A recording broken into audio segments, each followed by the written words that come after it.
If you're struggling with your kicks, how can you make your kicks go from this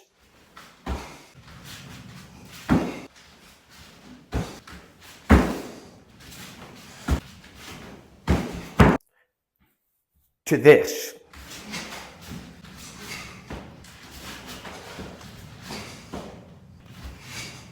And not only that, this is actually going to be part 1 of 2. Some common errors that tend to happen in kicks and how we can work on them. Hey, and welcome to the Knowledge Karate Academy YouTube channel. My name is Matthew, and as I just mentioned previously, this is actually part 1 of 2. So this is actually a very good reason for you to subscribe to our YouTube channel, because you don't want to miss out on part 2, how to improve common errors that tend to happen in kicks. So when you're a beginner or a lower grade, balance is probably one of the things that people tend to struggle with. Most commonly, it tends to happen when you step forward front kick. And the idea is they feel that urge to want to move forward, especially with their head, which means they tend to fall forward and they aren't able to recover their kick. There's actually a really simple way that you can improve your balance while still being able to perform the kick correctly. The best way to think of it is to think there is a wall in front of you and you have to kick that wall down before you can step forward. So it's a really simple exercise of working on your balance and performing the kick correctly. So you're thinking when your leg comes up, you squeeze your leg in, trying to get your foot in, holding onto your knee. You then simply perform the kick, grab hold of your leg again, and then you step forward. This ensures that you don't rush the kick and you don't have the urge to kick and move forward at the same time, which means 1, you lose your balance and you can't recover the kick.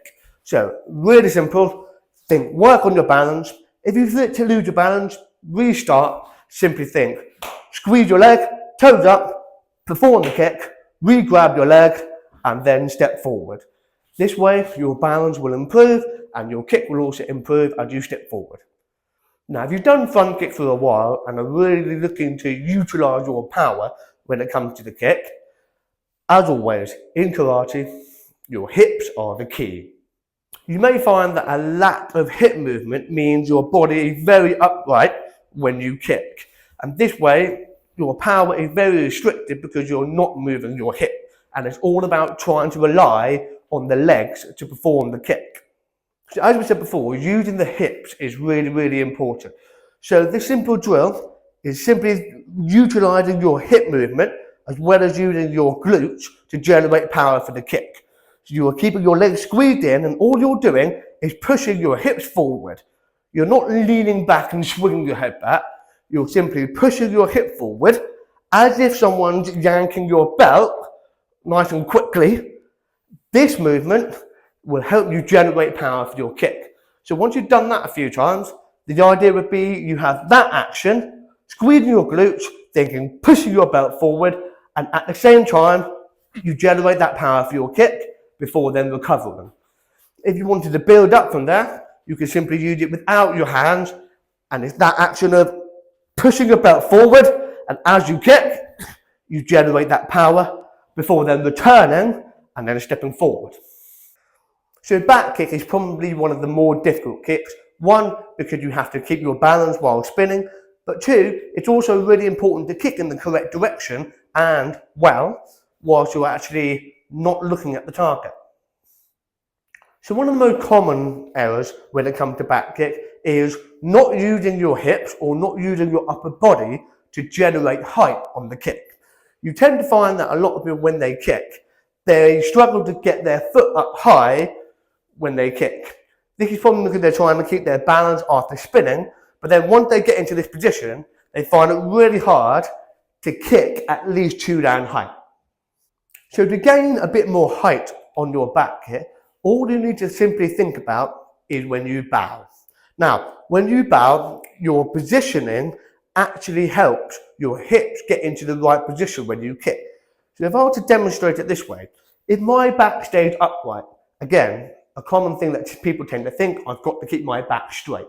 If I keep my back straight, my movement is very restricted from this position here.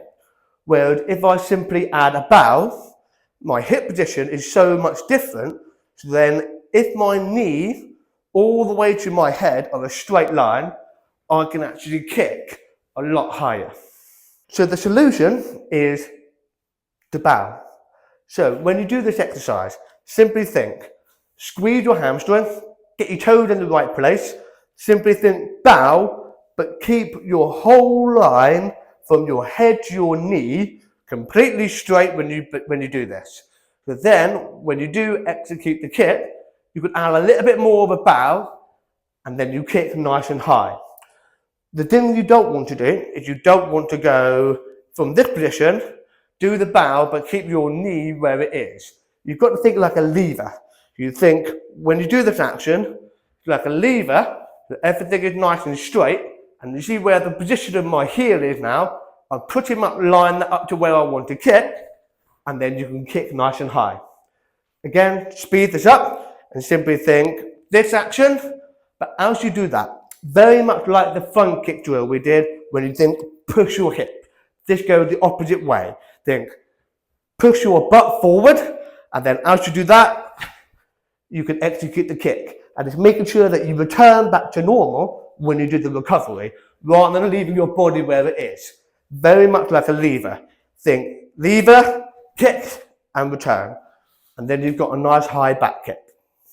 The second step is to add the spin. And like everything, you have to get yourself in the correct position before you execute the kick. So prioritize your balance when it comes to the spin.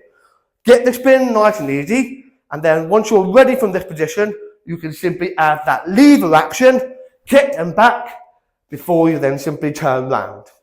Once you get more comfortable, you can gradually speed this up, thinking spin maybe a little bit faster, ensure you're in the correct position, add the lever and kick, before then returning back to normal. So actually, some very simple exercises that will improve your kicks massively. Don't forget, this is done to ensure that you avoid injury when it comes to performing these kicks. You can perform them comfortably and you can perform them well. Don't forget, this was only part 1 of 2. So we will have part 2 coming out very soon.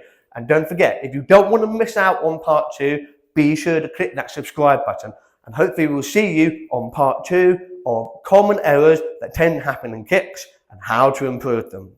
See you soon.